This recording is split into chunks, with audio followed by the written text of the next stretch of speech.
Hello and welcome into the New York Jets and Carolina Panthers pregame show. What is going on? I am Matt O'Leary. I'm joined as always by Connor Long. Connor, I got to be full transparency, full honest with you. I screwed up the titling real bad last night. I put New York Islanders right after I did my post-game show, but I love this comment from Luckton Earthling. Not sure the Islanders have a much different chance of beating the Panthers than the Jets do. Probably not wrong. No, it's hard to argue that. Then I see NAA ball talk say maybe the Islanders are providing wide receiver reinforcements. I mean, I think Matthew Schaefer, Matt, might be a better pass catcher than Josh Reynolds or Alan Lazard or any of the guys on this Jets roster today. No Garrett Wilson. I think this is the nightmare that we were thinking about before the season starts when the pro people who wanted to trade for a wide receiver two ahead of the year. Now our worst nightmare is playing out. This team is 0-6. They're without their number one pass catcher, and the only reason that this offense has any sense of hope thus far. So, look, the fact that you're not going to be watching Garrett Wilson today as well also stings. The trade deadline's coming around. The Breece Hall rumors are beginning to heat up, so we've been hearing that. I'm not dealing Breece Hall if I'm the Jets, Matt. And from the fan perspective, I can't do 8 weeks of Isaiah Davis, Khalil Herbert, and Kenena Wangu as my top three running backs. Love Isaiah Davis. I've been an Isaiah Davis fan for a while. Can't have him as my running back one. No, I don't blame you. And I am rocking the Breece Hall jersey today just because I don't know how many more game days I'll have left of being able to rock that with him as an active player for the New York Jets. I'm very on the fence for trading Breece Hall, honestly. And I think my preference would be to keep him around, more so just like reading the writing on the wall. I know Aaron Glenn keeps saying that they're not going to trade Breece Hall, and maybe he sticks to his word.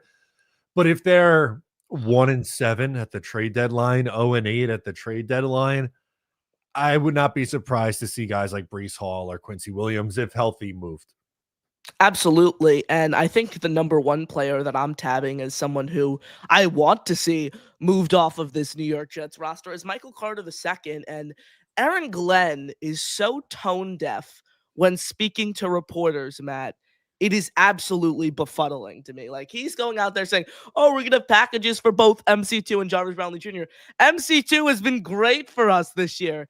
He has been one of the worst slot cornerbacks in all of football. He has been a full liability in coverage. He's been a liability when it comes to tackling as well. Get a pulse, Aaron Glenn. The Jets have Jarvis Brownlee. There's something there. There's upside. Better than just having him be a cap casualty at the end of the year. Try to get something from Michael Carter II at the trade deadline. I'm tired of this Aaron Glenn baloney at the podium. Yeah, no, I get that. I don't think he's done himself any favors this past week, especially at the podium.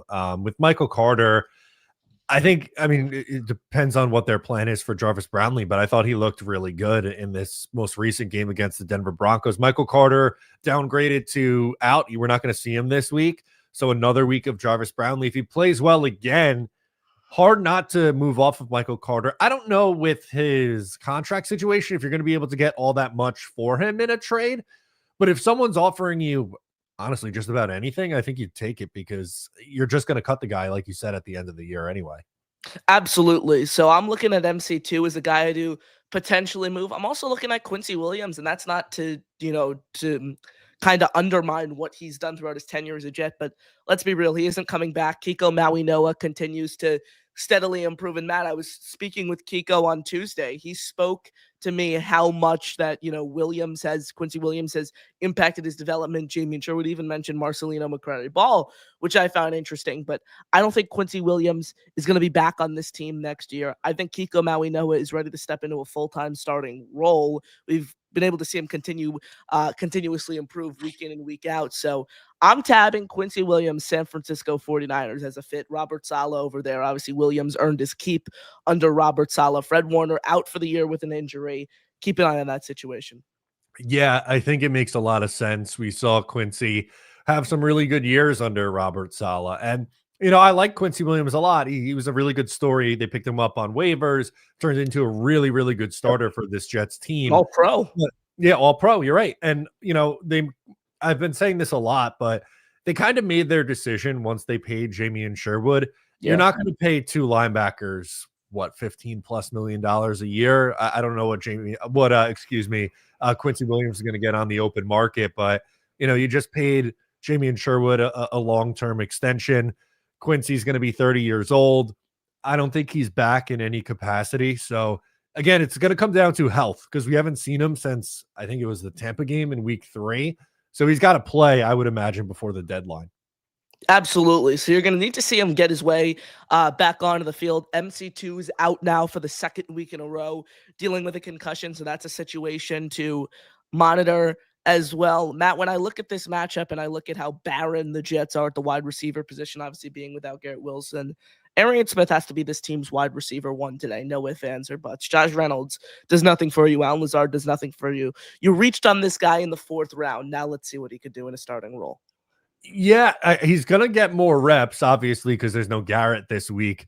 But we haven't really seen that much of him at all through the first 6 games. He got 4 catches for, 24, 28 yards, something like that through the first 6 games. I'm very curious to see what they do with him and what their plan is for him today. Do they take shots down the field with him? That's, one of the big reasons why they drafted him, right, was the speed and his deep threat ability.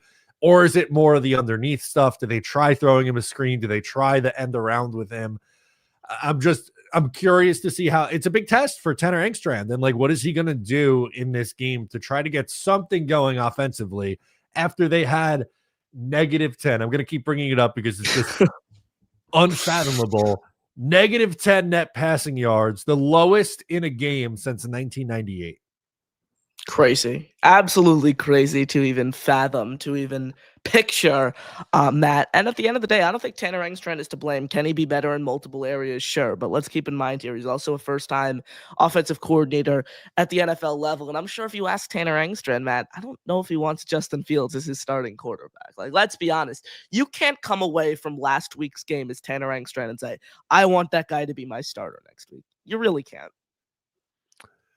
No, I don't think he's going to be this team's long-term answer. They're going to try it for the next 11 games, and I think he'll play better than what he did this past week. I don't think he's as bad as what we saw in week 2 and what we saw against Denver. I also don't think he's probably as good as what we saw week 1. It's probably going to fall somewhere in between for most of the next 11 games, but they're going to give it, this is really his last chance to earn a spot as a starter in the NFL. I think we all know they're going to be taking a quarterback in the first round of next year's draft. We're going to have plenty of time to talk through all the different names of who's coming out and who's our preference at the position. But this is they're just going to let this run the course, I would imagine. Thoughts on those fans who were chanting Brady Cook already, Matt? I don't know why. We watched Luke. It's going to be like watching Luke Falk play the quarterback position. Exactly. I mean, people think Justin Fields is bad. Please watch Brady Cook try to execute this offense. It'll be even worse. It'll be a travesty. Now, look, I don't think you get any benefit out of starting Tyrod Taylor. I would have pulled Justin Fields at halftime, no question. I'll ask you this, Matt. If Adam Gase is the head coach of the New York Jets last week, do they win that game against Denver? Maybe. I think he would have pulled Fields. You think so? I think so, yes. Okay. Well, if they pulled if you believe he would have pulled Justin Fields and put in Tyrod Taylor, then I would say yes. But the reason why I said maybe is because I really put, and not every one of the Jets losses, but that loss in particular last week really comes down to the quarterback play. And I don't know if, no matter who's calling plays, with the execution we were getting at the position last week, if that coach continued to stick with Justin Fields, if anything would have changed. But if your argument is Adam Gase or anybody else would have went to Tyrod Taylor in that spot, then that's a different story. Absolutely. And I will add this about Aaron Glenn and the team's performance last week. I mean, it doesn't get much worse for Aaron Glenn when you talk about game management and what he's put on display these past few weeks. I listened to Keyshawn Johnson on a podcast with Jordan Schultz, and I think he made an understandable point. Look, someone needs to be helping Glenn out in these decisions on game management, things like that. And then my counter to that right there is, you know this, Matt. The Jets have a game management coach. The Jets literally have someone on their staff. His name is John Berger, and he is a game management coach. He worked with the Giants and their coaching staff for over 30 years. He worked for the league office these past 5 years. Like, it's not like Aaron Glenn is all on his own on these crunch time 4th-and-1 decisions, on the kick it or go for it situations. He literally has someone up in the booth telling him what to do, the game management coach. And before we start previewing this game, I'll just put one more thing in here. That fake punt might be the most poorly executed fake punt I have ever seen of all time. You have your starting running back as your up man who's never played special teams, and all 5 of your starting offensive linemen. Matt, did you see Darren Rizzi running up and down the sideline like the second the Jets took the field, because it was so easy to pick apart? Like, if they needed 3 yards there, they wouldn't have gotten it. It's just because they needed to get 1 yard. It was a miracle that they picked it up, and thank God they did, because they telegraphed it. Everyone in the world knew what was happening. One, Breece Hall is the up man. That's a red flag, number one. And then number two, like you pointed out, which I didn't notice right away, but on the watch back, absolutely noticed that it was the 5 starting offensive linemen out there. Can you make it any more, like, just at that point, just line up and run a regular play? But thank God they picked it up, because that they couldn't have made it any more obvious what they were about to do. And that decision from Aaron Glenn, Matt, remember when he called timeout in the 4th quarter to decide if he was going to go for it or punt it? Like, at that point, if you're using a timeout in the 4th quarter, use that time to drop a play to go for it on 4th-and-1. Don't call a timeout and then punt it away. Like, just it's hard not to be weary of this head coach. I get it, it's 6 games in, but some of these decisions are just puzzling. I get it. And for me, and I think we can transition and start getting into this game, but this is a storyline, not only for this game, but going forward. I know you have people who, at the spot they're in right now at 0-6, they want to see losses and they want to see, the high draft pick. And I get that. And if that's where you are, I'm not going to try to talk you out of it. But in all likelihood, Aaron Glenn is going to come back next year. So what I personally think is better for the team is for Aaron Glenn over the next 11 games to start proving that he is a capable NFL head coach. And wins is going to be a part of that equation. But also, too, just like in-game decisions, I think we need to see a massive improvement there from Aaron Glenn. And that's one of the biggest things I'm looking for, not only in this game, like I said, but over the course of the rest of the season. Also, I'll add this. People like to comp Aaron Glenn to, think of the 2021 Lions. They started 0-8. They finished 3-13-1. I'll give you a lot of different situations. First, the Lions have so much more talent than the Jets do. The Jets, 2025 Jets have so much more talent than the 2021 Lions do. Like, that's not even a question. This team's roster is 10 times more talented at every position except quarterback, of course. Jared Goff over Justin Fields. That's an easy decision right there. Also, like, Dan Campbell had a massive turnaround at the bye week. That can still happen, sure, but he really turned it on after the bye week, and then that's when they were in every game, and that's where they got all 3 of their wins. So Glenn is going to need to follow that same trajectory. I'll also add, like, I don't recall fans, calling for Campbell's head 10 games into the year. Like, I don't think that was ever the case. I think the players remain bought in. That's what all the Jets say. They say, we're bought into Aaron Glenn, but then you see Garrett Wilson reaming him out on the sidelines entering halftime. So that's, clearly just a piece of propaganda from the players there, absolutely. And I just don't think Aaron Glenn has that aggressiveness that Campbell does. And at the end of the day, there's a big difference between Detroit and New York. It's a completely different market. There are completely different expectations, and you're expected to come in and get wins fast, or your fate is going to fade very, very quickly as a head coach in New York. I don't want to make comparisons too early, but Aaron Glenn thus far, it's hard not to comp him to someone who failed out in this city just a few years ago, not with the Jets, but with the Giants, and that's Joe Judge. Yeah, you're not the first one to make that comparison, and I hope that ends up not being the case. I don't want to see him go the way of Joe Judge, but it starts this week, and it starts over the next couple games. You have Carolina, who, yes, they're 3-3. They are a god-awful road team. They're 0-3 on the road. They're getting outscored by significant numbers. They're getting blown out on the road. And for the Jets, you have Carolina, you have Cincinnati, and you have Cleveland. Those are 3 teams in a row that aren't very good, and I understand the Jets also aren't very good. But if Aaron Glenn wants to prove that things are different and they are starting to trend in the right direction, it starts right now. You can't wait till you're 0-12 and start winning games. Start winning games now. That's my point. Absolutely, and I think if the Jets are gonna win a game, it's against the Saints, it's against maybe a team on the road, very vulnerable, like the Panthers, against the Jaguars, like, they have to get wins, like, for pride, for dignity at this point, for Yeah. his job, and I know Zach Rosenblatt reported that the Jets are most likely gonna keep AG. You can't tell me that Woody Johnson would not consider a coaching change if the Jets are 0-10 and he's getting clamored online for everything.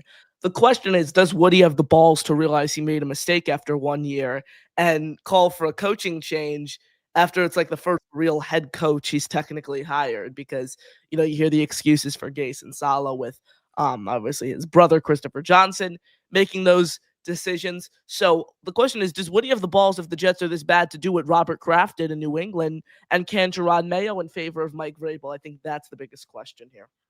Yeah, and I think it's a good question. And, obviously we're not there at that point yet where the Jets are 0-17, but I think that does change things. A winless season, a 1-16 season, a 2-15 season, and depending on, what's going to end up happening with the future of the head coach. But I don't want it to get to that point, Connor. I really don't, Yeah. which is why I'm talking about the next 3 games and how important it is on the schedule.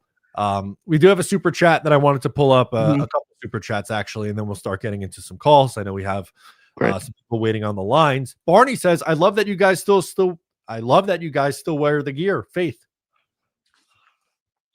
There we go. Love to hear it, Barney. I don't Yeah, know if you're rocking. still rapping the Jets gear, but we still are. I wear this sweatshirt at school all the time. I think this is a great sweatshirt. It would be even better if I could wear it without getting clowned every day of the week.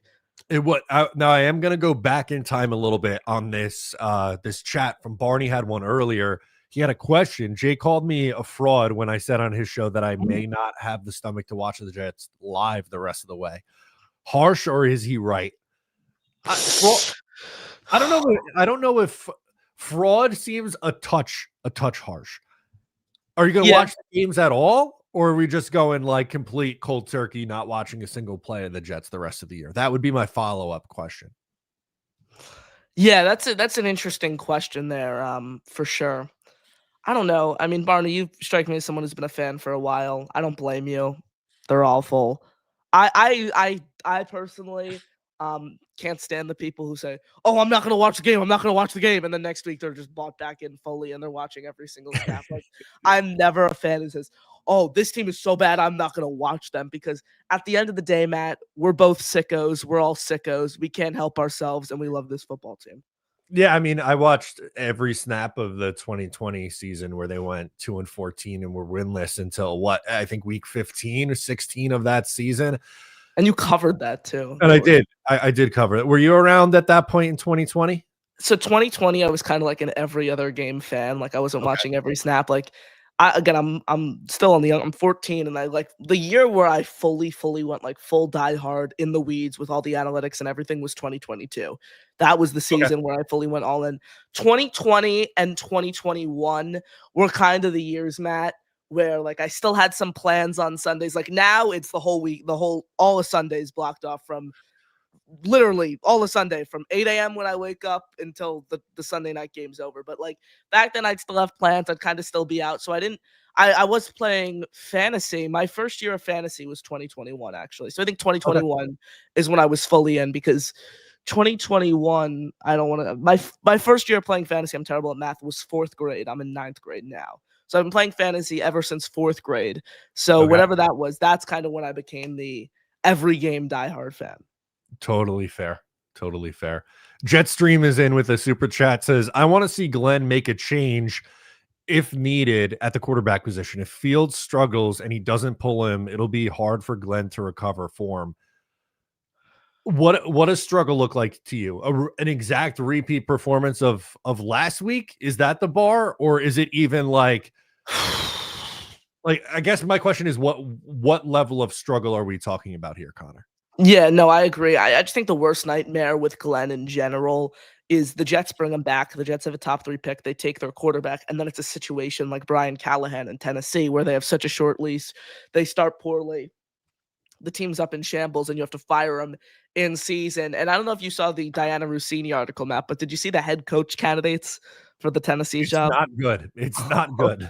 It's like Matt Nagy, Arthur Smith. Yeah, Those are Lou the two. Anarumo. Yeah. And then there was another person that I can't think of at the top of my head Like right the now. not like a Mike McCarthy, even like nobody, just total scrubs. I think Anthony Weaver might have been on that list, and they still have like a bottom 5 defense over in Miami. So yeah, I mean, if the Jets fire Aaron Glenn, like who do you want? That's the biggest question. I mean, like last year was clear for New England. There was a guy available for them to pick up. I'd say Mike McCarthy. I don't know if the Jets feel the same. I really like Mike McCarthy. He's an experienced guy. He's dealt with a meddling owner. He's been able to develop a quarterback. Like, I don't know if if the Jets are picking in the top 3, you can't tell me that Aaron Glenn should be developing the Jets' future quarterback. Now, I've heard a lot of people talk about John Harbaugh, and my good friend who covers the Ravens and is a Ravens fan, I asked him about Harbaugh because he thinks Harbaugh is the full problem in Baltimore and he needs to get out. And I said, is he a legit candidate for the Jets? He goes, I would laugh so hard if the Jets hired John Harbaugh. So I don't know. I don't know.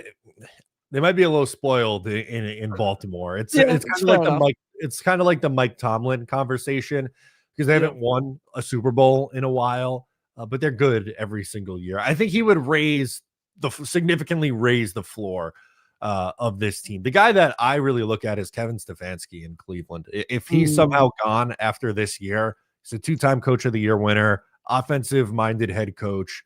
Has been in a horrible situation for years and years and years. I think he would be at the top of my list if he was removed from Cleveland. I mean, I could see this, Matt. I can see a world where I could see a world where Tanner Engstrand packs his bags at the end of this year. Like, I think if the team is this bad, I could see a world where maybe Engstrand's like, I'm not going to call plays, but I'm going to go with an experienced offensive-minded head coach somewhere, get an opportunity, continue to develop my mind and my innovation. Like, I just think if the Jets are this bad, I don't know if he's going to want to stick around. The only promising area would be if they drafted a quarterback high, which they will, and he started, because then like that's his quarterback. That's who he's riding or dying by. Because if that quarterback is Zach Wilson, he's never getting an OC job for the next 5 years. If that quarterback's Jaden Daniels or CJ Stroud, the rookie season, then it's a different situation. By the way, Matt, did you see this Ian Rappaport report, no pun intended there? Okay. The Dolphins are making a change to their quarterback depth chart for today's game, as Quinn Ewers will serve as the backup to Tua Tagovailoa for their matchup against the Browns. So Zach Wilson got demoted without having to see the field. Shocking. I am really surprised that Zach Wilson is moving down on a quarterback depth chart. Who would have thunk it? Oh my God. Zach, the fact that he could have potentially had an opportunity to start a football game this year, just knowing Tua Tagovailoa's injury history as well, is is just crazy to me. Like, I would literally take almost any quarterback in the NFL over Zach. Like, I mean, like, I take Brett Rippon before I started Zach Wilson. I'd take anyone. Brady Cook in a heartbeat. So yeah, not pretty over in Miami. At least we're getting to see them struggle, though. However, the Dolphin fans will always say, even if the Jets finish with 3 more wins than the Dolphins, it would always be, you can't beat Tua. You can't beat Tua. We beat you guys in week 4. So Dolphin fans are always the loud, annoying fans who finish at the bottom of the division. It certainly seems that way. Connor, I think we need an improvement of this vibe right now. Yes. And to me, there's only one guy that we can go to when we need a vibe change. Well, and that is none other than Beast Breaker. Beast, what do you got for us? Last week was the most embarrassing game I ever watched. What the hell was I watching? Was I watching Masterpiece Theater, or was I watching a relapse of last year's ass kicking of 10-9? This team needs a good swift kick in the ass. Severe. I'm talking not just 1, not 2, but 3. 3 kicks in the ass. And we are not looking like a championship team. Aaron Glenn said, oh, we're going to bring all this surprise. You haven't run shit, boy. You've been all this and not enough this. All this, not enough this. Money. So you're all talk, no action lately. You know, the last several coaches we've had, let's see. Gaze, Baum. Todd Bowles was okay. At least he tried his best. I can't take nothing away from him. Salah, big, and Jeff Ulbrich, not good. This is not good. This is bad. I'm talking, look at us. We are, right now, we're at the bottom of the Earth's core. We are like either slipping at straws or what the hell we're doing. But I'll say this, at the end of this season, there's going to be a big fire sale of guys that need to gotta go. And I know who to start at the top with. Clemens has to go. The guy can't cut it. He's lazy. He's cheap. He's actually played well. And he also draws penalties that are like, Connor, I know how you like to have an explosion because it's like, no! Don't you do that too? When you're watching it, you're like going, what the hell are you doing? It's hard to watch, Beast. It is hard to watch. It's like you want to have it. It's like having an explosion on Mount Everest. This team needs a good kick in the ass. That's why I say next year, all these players that we get rid of, I say Clemens is going to have to go. Good take. Eric Adams has to go too. Eric Adams, the mayor of New York City. No. Number 22. That bum on number 22. Close. Bye. Yeah, bye. He can't cut it. I do like some Jermaine Johnson. He's bringing something to the table. Keep him around. At least he'll do something with some of these new guys. And right now, Justin Fields is really getting to be very disappointing. Yeah. We signed him, and what has he done so far? Does anybody got that video of him, Aaron Glenn going? It's a Jake Asman special right there, Beast. Yeah, that's like why? I don't want to see any more of this after today. I want to start 1-6, and then at least finish off Cincinnati, go into the bye week, and then do the best thing. Don't practice, please. For the love of Christ, don't practice. Just win games. Do it for all of us.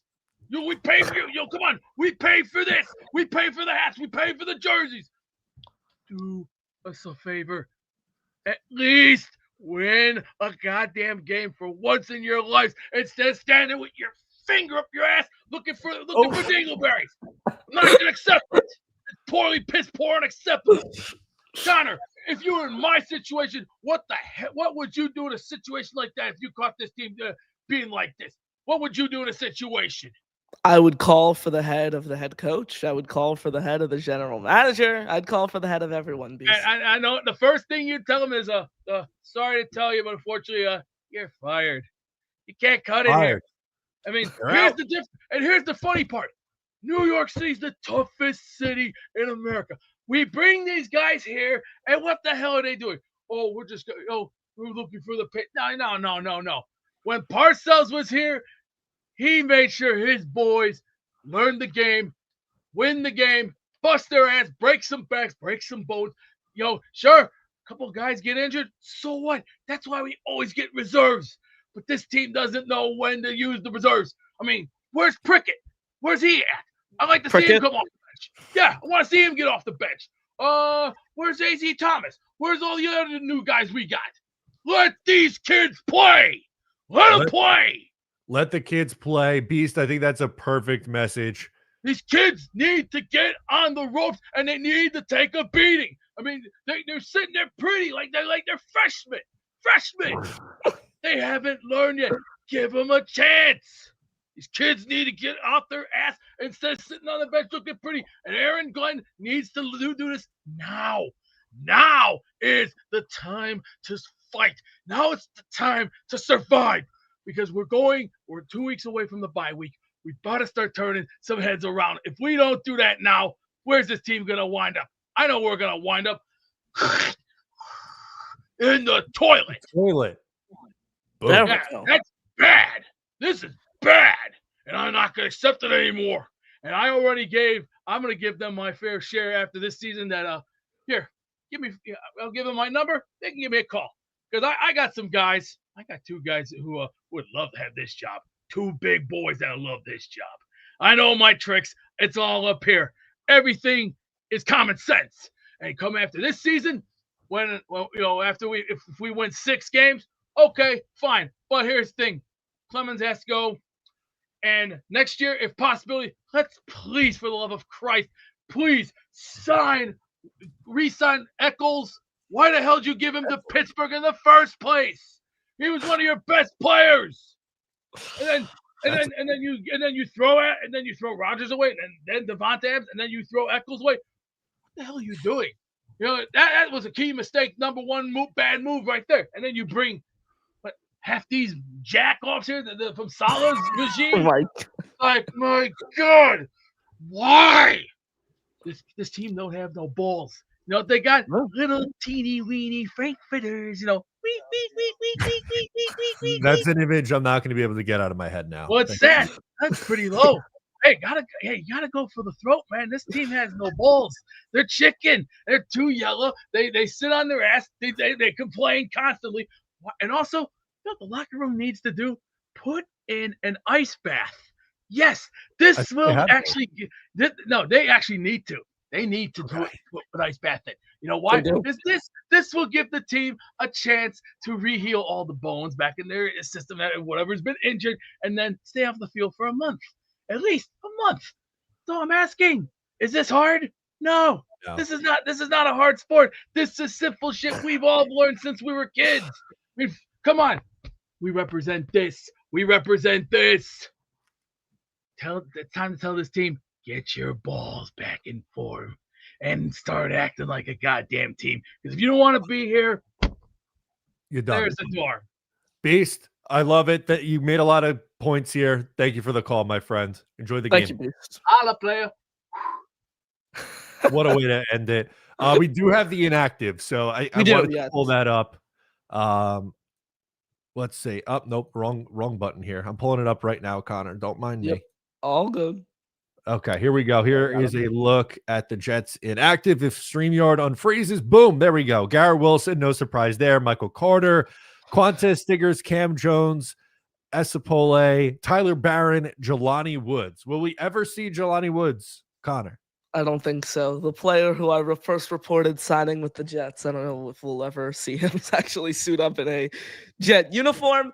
This is a perfect opportunity for Jamarcus Weston, Matt. He's active, off injured reserve, made a difference for the Jets in the preseason. Now, he has an opportunity to potentially take the role away from Cam Jones as that gunner, as a primary special teamer. I doubt the Jets will carry both Jones and Weston on their 53-man roster post this week. So that's an interesting situation to monitor, of course. So a nice opportunity for Weston. And I will add this. I don't know if you've noticed this, but Brian Costello, every time he takes a picture from the press box before the game, he puts so-and-so revenge game. For example, last week, week 1, it was Brandon Eccles' revenge game.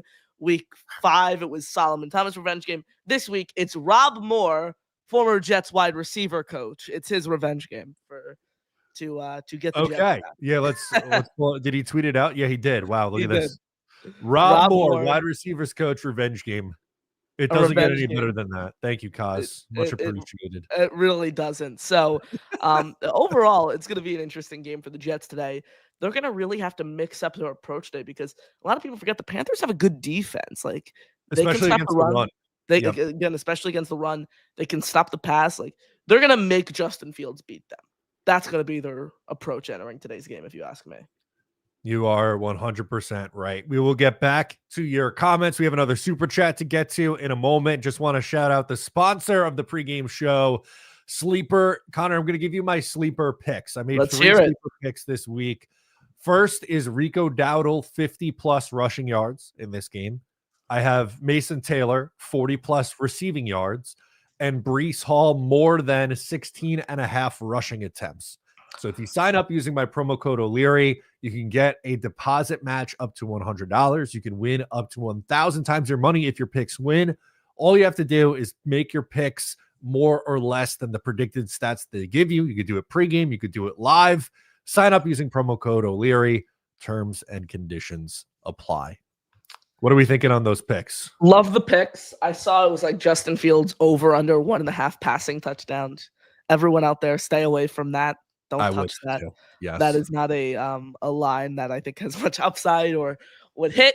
So I'd say stay away from that. I like the picks overall. Dowdle would be the only one maybe I'd question. I have Dowdle in fantasy. I've started on the past 3 weeks. What was it? 58.5, you said?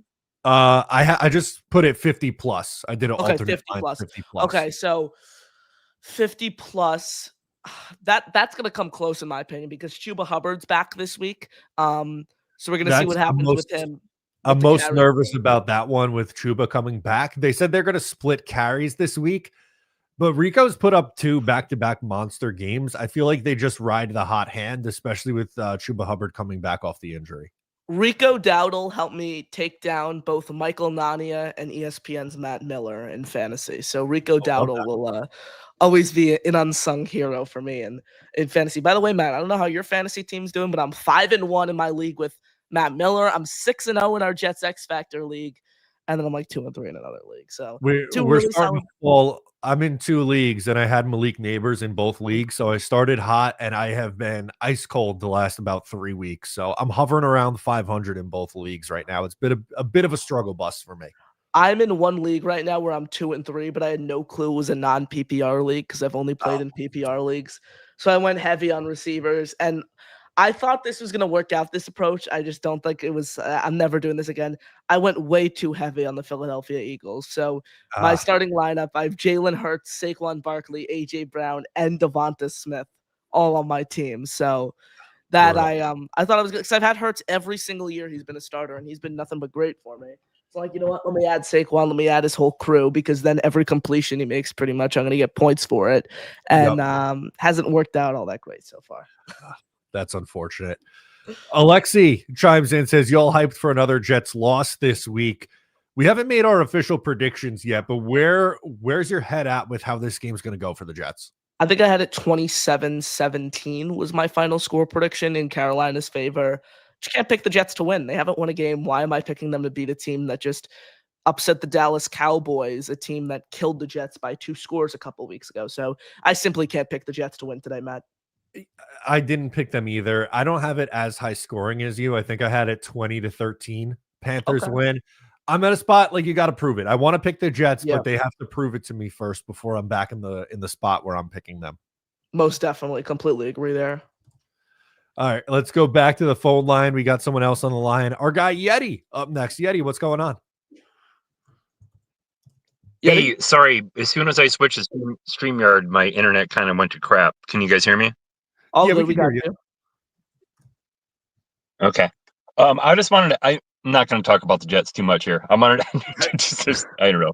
We just beat a dead horse. But Connor, I wanted to ask, is that hoodie you're rocking? Is that NFL? I believe so. I got it for my birthday. I believe it's NFL shop. I'm gonna try to check. Okay, because I'm just thinking I got this one here. Wait, let me. Yeah, I think it's there we go. So the old one. It's just like a couple years.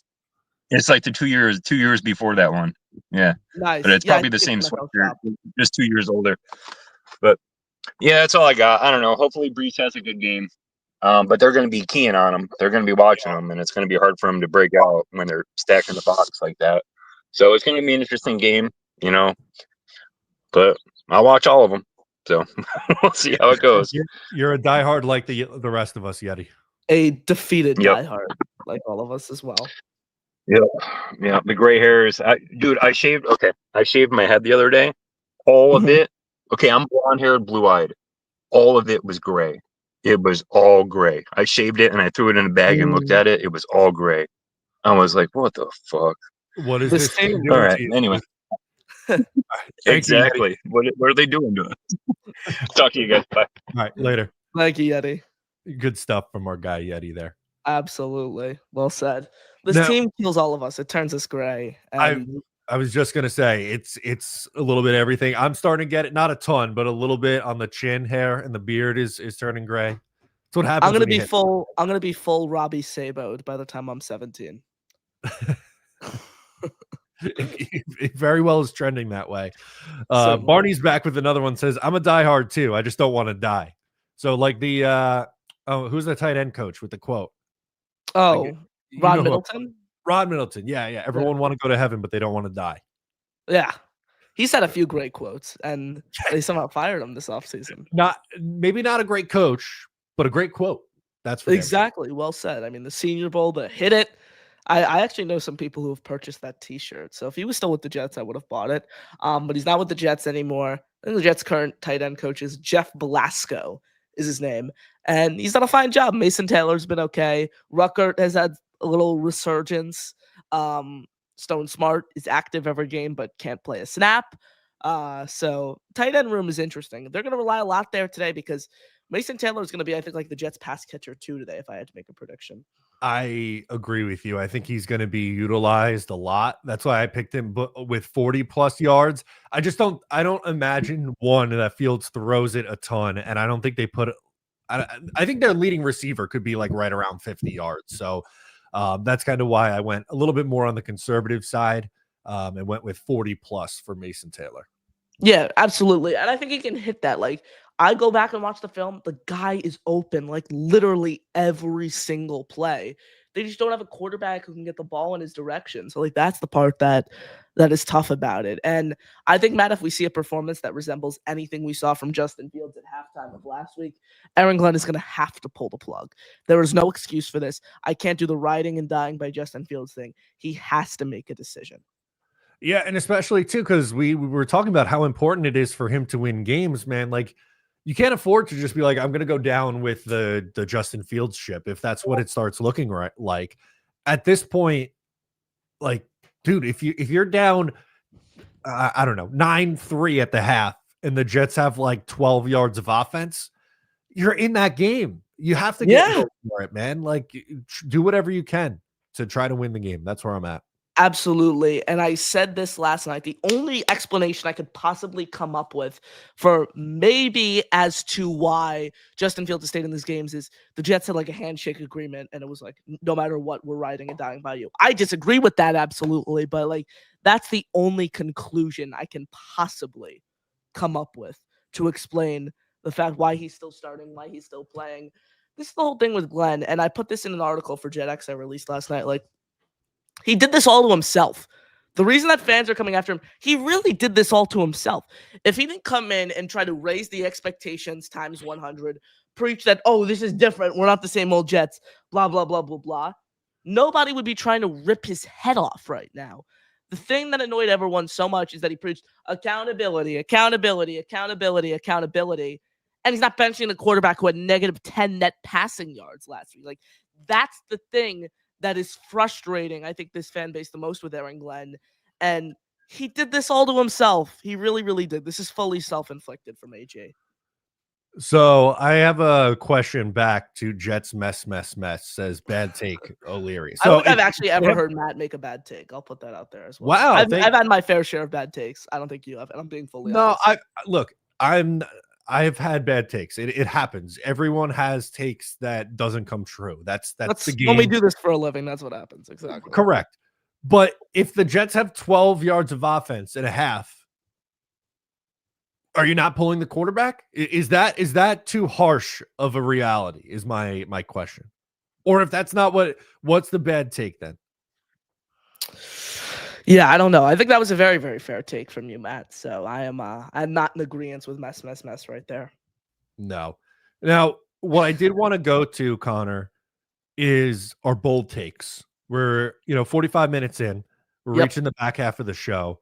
Last week, I had a Mason Taylor touchdown as my bold take. That didn't come true. You had a Juwan Briggs sack. I also don't think that one came true. No, I also said a Harrison Phillips forced fumble. They forced a fumble, but it wasn't Harrison Phillips. And I said the Jets would recover it. So I got like half. I'll give you a half point for that one. Yeah. Give you a half point. Where's your head at this week? Give me a Kene Nwangu rushing touchdown. Oh, okay. Nwanu rushing touchdown. He had a great return last week.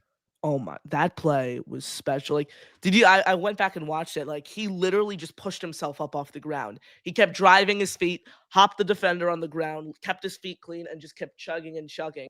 That was an incredible return. And did you see the report from Diana Rossini that the Jets are interested in trading for a returner? No, I didn't see that, but so I don't she came out that happening. But she mentioned that Jermaine and Brees have been getting a lot of interest, and also that the Jets have explored trading for a returner. Why? Why would they give up assets for a kick returner? They have a great one right now in Kene Nwangu. The team's not contending. That isn't make or break for the playoffs. I just want the Jets to have a fire sale. I don't even care who they bring in at this point. Okay, I'll give you my bold take. Ready for this? Yep. The Jets get their first interception of the season today. Who is it? This doesn't count. This doesn't count. Just side note. Who is it? I'm going to say Malachi Moore.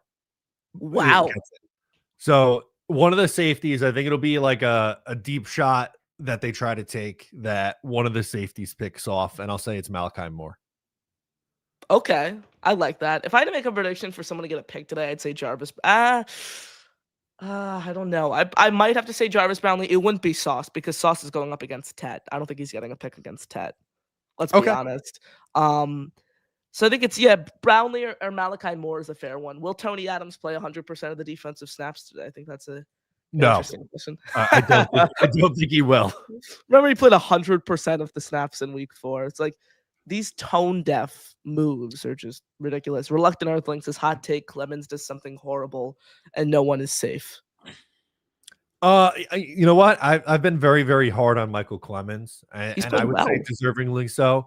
But he's played pretty good the last 2 weeks, and he drew the holding penalty in the end zone that resulted in the safety. So I think you got to give him some credit for that at least. Tony Adams played 0 snaps last week, so I'm going to say maybe more than 0, but I think Malachi Moore plays pretty much a majority of the snaps. Yeah. That'll be interesting to watch because MC2 is out today again.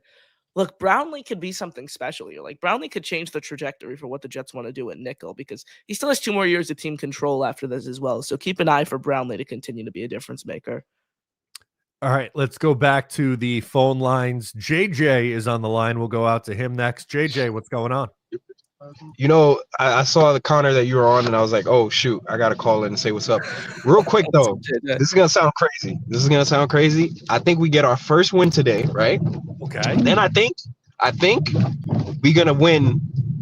We're going to win out. We're going to start winning some games. Not win out, but I think we're going to end up finishing the season 9-8. I don't think we'll win out, but I think we get our first win today is going to change the trajectory of the season. Wow. We're going to go 9-8. And then we might possibly sneak into the playoffs. We might either sneak in or just miss it. Now, I know I sound delusional, right? But I've been thinking about this, right? Okay. This is such a historically bad start to a season that there's going to be a historic turnover. That's I'm going with my heart. So I'm on my way to the game. I actually wasn't going, but then I just woke up and something in me was like, you guys are going to win today. Justin Fields is going to ball out. I think Sauce is going to get the interception. He's going to get a pick 6. I could be wrong. I think Sauce gets a pick 6 today, and we're just going to be flying around the field today, man. I'm telling you. And then we're going to go 9-8, sneak into the playoffs, or just barely miss it. I think we could get that last playoff spot. I got optimism. I got hope. I know you guys are going to tell me I'm crazy. I don't care. You know, this is life of a Jets fan right here, man. Is your friend left in the car? Yeah, but I mean, he's the most. He's the most negative, Jets fan. You guys used to call me a negative Jets fan. You should see this guy. So I think we're gonna do something big today, man. I feel really good. I feel really good about it.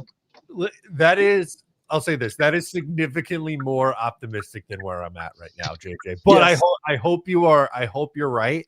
And I hope you prove all of us wrong. I can't get there right now. I think because when you think about it, like a lot of the teams that we're going to start playing, if we can win today, a lot of the teams we're going to start playing don't have a quarterback, right? And I know you guys are going to say Justin Fields isn't a quarterback either, but he showed us something the first game. And then as a offensive staff, they've gotten away from it. They got away from play action completely. I don't even think how many play action passes did he attempt, or did we attempt as a team in London? I was at that London game. I was sitting there and I'm like, you guys, the pass rush is getting to him every time. Why don't we throw a screen? Why don't we, play action, do something to slow the pass rush down, make them think twice? And guess what? None of that happened. So I think if we get back to what we were doing in the first week of the season, we can have some success with Justin Fields. And I think Aaron Glenn, he's coaching for his job at this point. So he's going to get desperate, and desperate times calls for desperate measures. I put a parlay today for Tyler Johnson to get 2 touchdowns. Why did I do it? No, because you know what I noticed a lot of times with like a guy like Justin Fields, when they don't have their number 1 receiver out there, they don't become deer in headlights. They don't just look for him every play and get hesitant. He's going to have to spread the ball around if he wants any success. So I don't think that's going to happen, but if it does, I don't know if Justin Fields is going to throw 2 touchdowns. listen, Justin Fields, man, he's gonna throw 2 touchdowns today. Hopefully, they both go to. You know what's funny? Now I'm thinking I don't know if I did it for Josh Reynolds or Tyler Johnson, but whatever I did it. So let's go. Well, like the optimism. JJ, enjoy the game today, and hopefully this is the start of the 9-2 run that the Jets are going to go on to close their season. Yes, sir. 9-2, man. Why not us? Think about it. Why not us? Why not us? Because they're the Jets. Oh man, Thank what you, a JJ. what a call! What a call there. That is as good as it gets. Putting a parlay on Tyler Johnson, two touchdowns. Either we don't know. It could be we Tyler don't know. Johnson. It could be Josh Reynolds for 2 touchdowns today. I I want that to hit so badly, and we need to talk to JJ next week. If this is the turnaround that happens, and the Jets are ready and primed to go on a 9-2 runs from 0-6 to 9-8 and the 7 seed, let's freaking go. It's amazing. Absolutely. Sign me up for that. I was sitting before the game last night, and I was like, not last night, excuse me, last week, and I was like, well, if they win today, then they have an easy schedule. Then these teams do this and this and this. And I was literally drawing up playoff predictions in my head before the game starts, and I'm like, I am such a sicko. I just need to stop doing this right now. Like, I'm not even playoff predict. In my head now, I'm like, all right, how can we get this team to 6 wins, just so it's not like a complete downright disgusting season? But yeah, and I see all these Rodgers truthers doing victory laps. Rodgers has been good, sure. He has played he's played a role in that 4-2 start, absolutely. But that's on the heels of that defense. Rodgers has not been very, very good. Like, it's just the record is deceiving, but really, he hasn't been all that great. No, it's been a lot of underneath stuff, which is working. Like, they are 4-2. They're more than likely going to be a playoff team. It doesn't change the fact that Rodgers was going to count for $63 million on the cap in 2026 if they brought him back. Yeah, that, and also I will add this. I picked up Rodgers in fantasy last week, and he threw 2 interceptions. So he did hurt me with the 2 interceptions, but he still got me 24 points in a PPR league. It was tough for me to root for him, but I did it, and he got me some points. And the 63 million also, like, we don't know how he'd fit with Engstrand, and we don't know how he'd clash with AG. I blame the Jets telling Rodgers to go kick rocks more so on Woody Johnson than Aaron Glenn. I don't think Woody, really wanted. I don't think Woody interviewed anyone who would have wanted Rodgers back. No, I'm with you on that one. We got a couple bold opinions in the chat that I wanted to pull up here. One is Jets will probably get the win today, but JJ is nuts. So we got Molin Lob who's saying that it will be a Jets win today. How about this one from Sean? A Malachi Moore touchdown today. So a pick 6 or a fumble recovery 6? I guess so. That has to be it. How else would he get a touchdown? So going bold, Malachi Moore touchdown today. I thought you were going bold with the pick. You got someone going even bolder than you with the touchdown prediction there. So interesting take. I hope it pays off. Park Bum says Panthers going to win by 40. That would count as a bold take.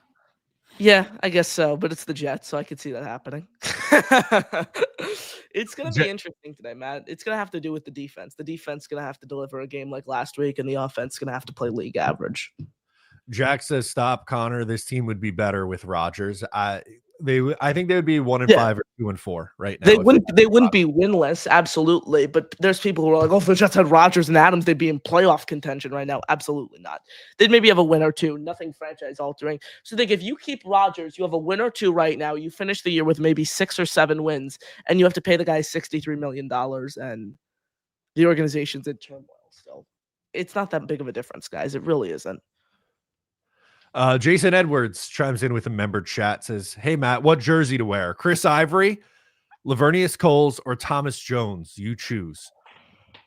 Honestly, I like the Thomas Jones jersey. I used to have a Thomas Jones jersey when I was 2000s running back. Yeah, he was a very underrated Jet. I was thinking about Thomas Jones this week. I don't know why, but I was. So I'm going to vote for Thomas Jones, Jason. I like it. I'd say Lavernius Coles because the Jets need a receiver to deliver a performance to the likes of which Lavernius Coles did multiple times in his tenure with the Jets.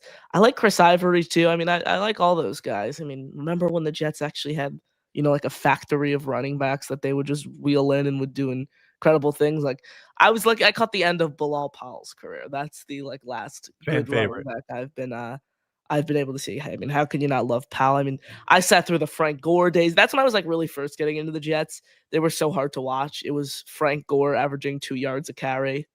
It was terrible.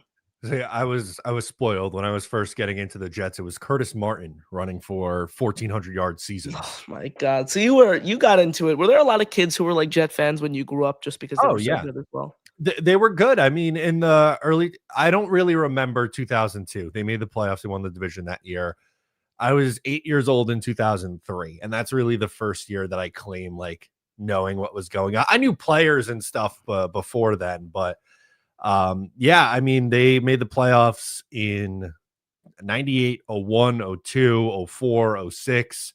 Winning record in 2008, didn't make it 2009 and 10. So first 15 years of my life, it was pretty much every other year the Jets were making the playoffs. Damn, that's a blessing. I mean, something that I find surprising, more kids I know, or I think like the average kids my age, like I know a lot more kids who are just general sports fans who are like big baseball fans over football, which is interesting because I'm a big baseball fan myself, but I've always thought of baseball as like the dying sport where America's pastime, like there are not many kids getting into it.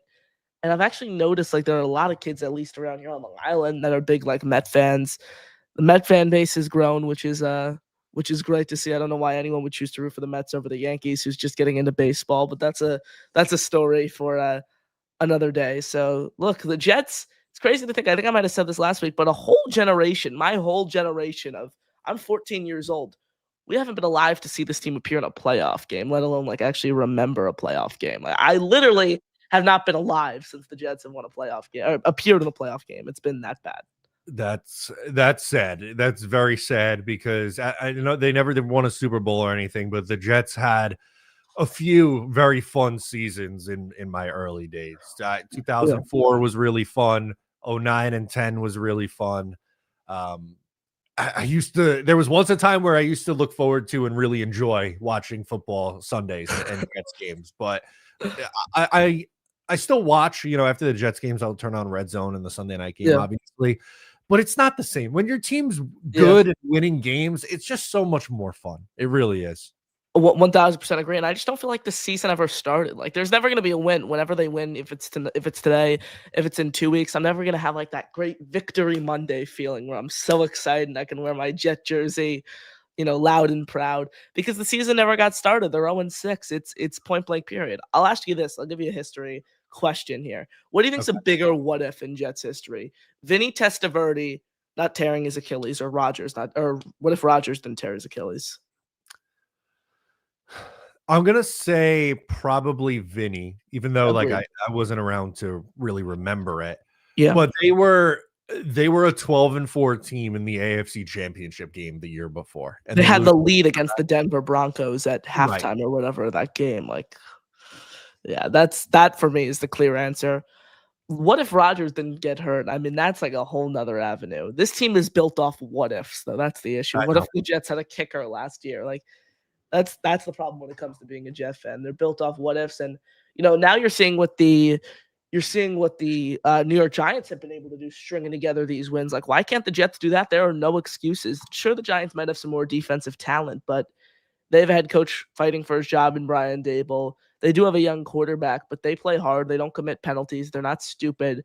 They have great play calling. Like, why can't the Jets just be like the Giants? But I will say, however, I think Giants fans, because they beat the Eagles on Thursday night, are now acting like the Giants are like 5-0 and 5-1. Yeah, they're still 2-4 or whatever they are right now. They got to calm down, those Giants fans now. A little bit. Higher John Gruden says bigger what if. What if the Jets never gave up and traded Sammy Darnold away? It took till year 7 for him to get to this point, though. Like, were they going to give him? The Jets had the coaching staff and the weapons for him to thrive. I think the better argument is if the Jets had a better coaching staff, like you said, or a better all-around team when Sam Darnold came into the league, I think maybe the development goes differently. But I mean, like I said, it took him to year 7 to really pop. That's like saying, what if the Jets kept Geno Smith? Like, it's kind of like Geno Smith was terrible with the Jets. Sam Darnold was not very good with the Jets. Took him a while as well. It's not like this is a guy who the Jets traded away and instantly he became great. He was a backup in Carolina for a handful of years. It's crazy to think him and Baker Mayfield were on the same On the team. same team, yeah. That's I think that's worse than the Jets one, right? Like having both Sam Darnold and Baker Mayfield, I think is more embarrassing for the Panthers than it is. I think that owner is worse than Woody Johnson. Tepper, he's as bad as it gets over there in Carolina. At least they got the head coach hire right. Like I really like Dave Canales. I think he's a very, very good coach. And again, hot shot offensive mind. Like the Jets need to start rolling the dice on these offensive minded head coaches. Defensive coordinators, they don't work much at the NFL level. Sure, they might raise your floor a little bit, but not your ceiling. So I've always been in the boat, Matt. I think defensive coordinators turn head coaches win championships. Hotshot offensive coordinators win Super Bowls. That's my opinion. Okay. That's, a lot of the winners of the most recent Super Bowls are offensive coaches, and there are significantly more offensive head coaches in the league now than defensive head coaches. So that's the way the league's trending. I don't want to be out on Aaron Glenn yet. He's got a lot to prove. That's kind of how we started this show. There's 11 more games left. Yep. He's got to start showing that he can be an answer here over the next 11. Absolutely. I mean, I really don't think there's a world where they move off of him now. Like the only situation I see it is 0-17, 1-16. If it's that bad, maybe they pull the plug. But like I don't see anything being imminent when it comes to moving off Glenn. No, I don't think so either. I'm with you on that. Absolutely. All right. Let's get our predictions. We've just crossed the hour mark. Final predictions and thoughts for this game. I think it's going to be a very interesting game for New York. If they're going to win the game today, it's going to have to be through the air. They're going to be at a disadvantage without Garrett Wilson. They're going to make Justin Fields. The Carolina Panthers are going to make Justin Fields beat them. So Fields is negative 10 net passing yards at halftime. You got to pull him out of the game, and you got to put Tyrod Taylor in there. I need a big game out of Aaron Glenn coaching-wise. I need to see improvement game management-wise, and you need the defense and special teams to repeat a performance like we saw last week. Offense, say league average. It's a slew of things that are going to need to happen for the Jets to win today, but there is a universe where they pull it off. Yeah, no, I definitely think there is, and it is only a 1.5 point spread. It's very likely to be a close game. If the Jets are to win this one, I think this is obvious, but you need a massive bounce back game from Justin Fields in this one. Yep. But I think you need the offensive coaching staff and specifically Tanner Engstrand to get creative. They don't have their best offensive player in Garrett Wilson. Their wide receiver room is awful that they're tossing out there today. Can you do some creative things to have any sort of success on offense? And that could even be scoring 17 points. If the defense plays like it did last week, that might be enough to win. So what can you do to get some success going offensively? Certainly, and Matt, we didn't miss much of a great game over in London. 21-0 is the score right now. Rams, Jaguars, 12:47 to go. So super fun hanging out with you guys. 473 of you guys watching us live. Again, I don't know if there are 473 Colts fans watching a live pregame podcast, and they have one loss for crying out loud.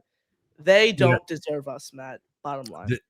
They absolutely don't. But we want to thank you guys for hanging out. Before you hop out, make sure to leave a like on the stream, subscribe to both my channel and Connor's channel, and stick around. I'm sure we'll both have some post-game coverage after this game as well. Sir. But we will be back for a pregame show next week. Thanks for hanging out. I'm Matt O'Leary. He's Connor Long, and we will catch you next time.